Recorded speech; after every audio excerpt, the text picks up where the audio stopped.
A virtual reality. 842 here, Big 550 KTRS. First, there was Max Headroom.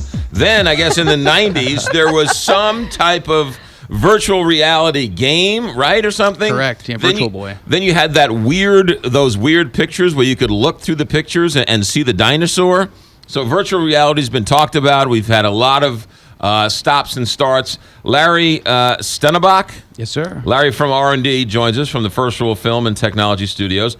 You have a new virtual reality toy for us. I do. And, I figured it's something that we should start talking about because, as you mentioned, it's been a promise for years that hasn't lived up to its promise. It's been pretty awful. Right. But in recent years and in recent months especially, we've seen basically a shift where augmented reality and virtual reality are back kind of coming into the mainstream. I mean, for example, in 2014, Facebook purchased Oculus Rift, which is the primary or one of the major VR headset companies, which I've actually brought in for over $2 billion. This thing I'm holding cost $2 billion? Well, the company did. Right. And also, here this month, actually, at the Electronics Entertainment Expo, Microsoft demoed something called HoloLens, which is an augmented reality headset. So with all these new crazy terms, I thought, technology can be a little bit confusing. Right. And so I thought, let's talk about this because this is actually something that's going to affect everyone's lives that watches media, watches sports. So I got the headset on. I don't understand. Are you supposed to walk around the street like this?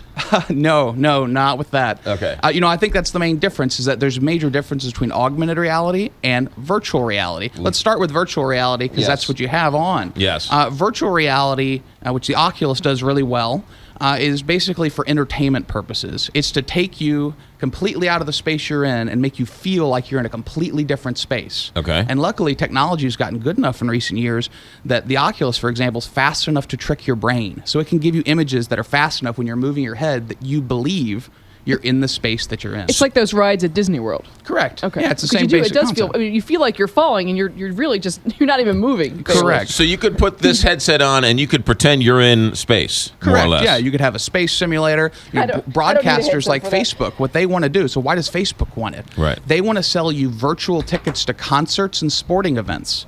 Imagine you're sitting at home and you want to watch the Lakers from St. Louis. So for $5 through Facebook's Oculus program, I'm just making this up as an example, you can sit and feel like you're on the floor seat of the Lakers, and you can look around and see Jack Nicholson behind you, and everyone as though they're right in front of you. So you're at home, but you feel like you're at the game. You feel like and you're they there. would pipe in the real game? Correct. How far are we from that? I think we're within a year, honestly, of that happening. Really? So you're sitting at home with one of these on. Correct.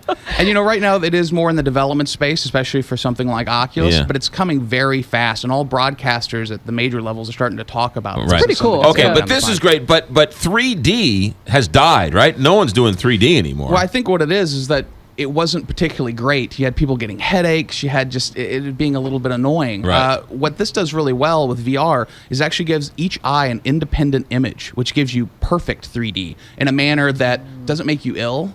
And that is very, very impressive versus some of the movies. All right, so that's this. That's that, and that's a $350 primarily development device at the moment. Okay. However, people out there, everyone can actually get an experience of VR right now. And generally, you need some sort of headset or device. Well, Google actually has created something called Google Cardboard, which you can get on Amazon or through Google for $15. And it's literally a piece of cardboard with some lenses. I would throw that out if I saw it sitting on my camera. Exactly. But what it allows you to do is to run their Cardboard app on a phone. Of course it does. And and you can sit here and you can actually open up this device, place the application into it, and then what it allows you to do is essentially view. So for those on the radio, he has a cardboard box. It's like a viewfinder. You Correct. put your phone in the viewfinder, right? Instead of the old wheel, you put your phone in there. And so now you are watching your phone. It's pretty cool. Yeah, and Yeah. So it actually, wow. So That's it's pretty neat, right? So wait a minute. So you can go to Google Earth on this thing? Correct. How do And you do that? So it actually has the Google Cardboard app has a whole bunch, which is both for iOS and Android. Right. Has lots of built-in application demos. This being one of them, where you can fly around different cities. There's other things where you can watch videos in 3D. In fact, there's been some films recently that have been filmed in virtual reality, so you can view them from different angles. So it's very fascinating, but it's something for $15 anybody can order and start playing around with. So this cardboard box makes your phone a virtual reality phone, in a sense. Without having to spend all the money on Okay, now, so I've got Google Earth sort of highlighted in my viewfinder. Mm-hmm. How do I then hit the button to look at Google Earth, or do I not, or I can't do that? Well, on this particular one, you'd have to select it before you put your phone That's in. outrageous. This is You're right. This is pedestrian. What an Come on, man. inconvenience, yeah. Let me But, see if I can.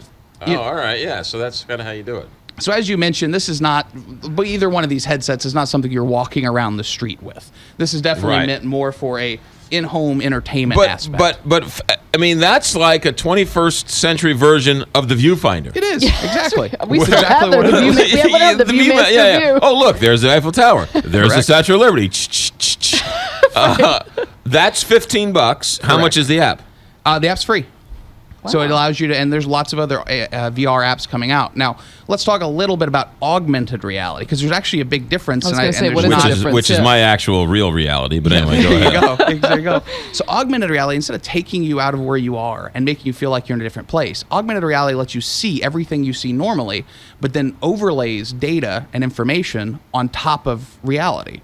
So, for example, car manufacturers like GM are thinking about putting, and have shown examples of putting navigation of GPS in the windshield. Right. So when you're driving, you can see a line down the highway. That's a very simple right. example of augmented reality. Okay. But here recently, we've seen huge advances in it. For example, again at E3, which was earlier this month, Microsoft launched something called HoloLens, and it is phenomenal. It takes it to the next generation, where basically you have a visor on, and you're able to, they demoed, for example, a simple game called Minecraft that they purchased recently, Right. and allowed them to play it and then look at a table and literally build the world on the table physically. It's wild. It is So wild. you take your hands and you actually move the blocks, even though someone's looking at you and you're just Correct. grasping air, building these blocks. I have actually been to a demo where there was 20 or so people with this headset on, and I took a moment to look around because everyone's sitting there reaching in midair. It looked kind of like a room full of crazies. Zombies, yeah. But, it's actually really exciting technology, because eventually this is going to get to a contact lens. It is something you're going to wear out and about. Right, it'll 'cause get smaller allow and you to say, smaller okay, I want to more see your convenient. Facebook profile when I look at somebody to know what, their recent feed is. Or, for example, let me give you some apps that people today can go out on their phone, because actually phone apps are pretty good for augmented reality nowadays. And this is on both iOS and Android. My favorite is called WordLens. It's actually a fairly old app, but it's a translation app.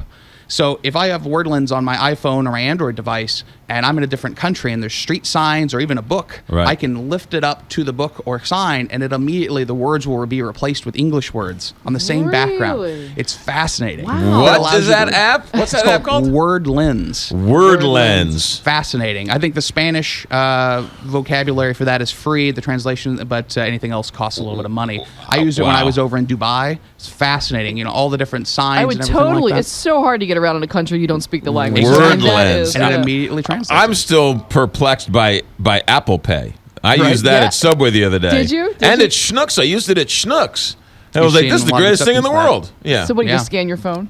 Well, scans it your kind of phone? just automatically picks it up, kind Yep, of. it's got NFC in your phone, and you're able to just tap it against the reader. And more are rolling Amazing. out with that. Yeah. One other app I'll mention for augmented reality is actually by IKEA. Believe it or not, they've created a catalog app that if you set their catalog down, you can pick any item via the app, and it'll make it appear in scale in your house wherever they are. Let me see how this chair looks. What's the over name of there. that app? Exactly. It's called the IKEA catalog app. Wow. And That's so incredible. you never know what that piece of furniture is going to look like in your Word house. camera and WordLens. WordLens And the IKEA catalog app. And there's many others. There's ones that let you see the stars. But those are Yeah. just two examples. Larry Stenebach, who is with Larry from R&D from First Rule. Awesome stuff. Thanks for coming in. Glad to have. Thank you. 851 KTRS.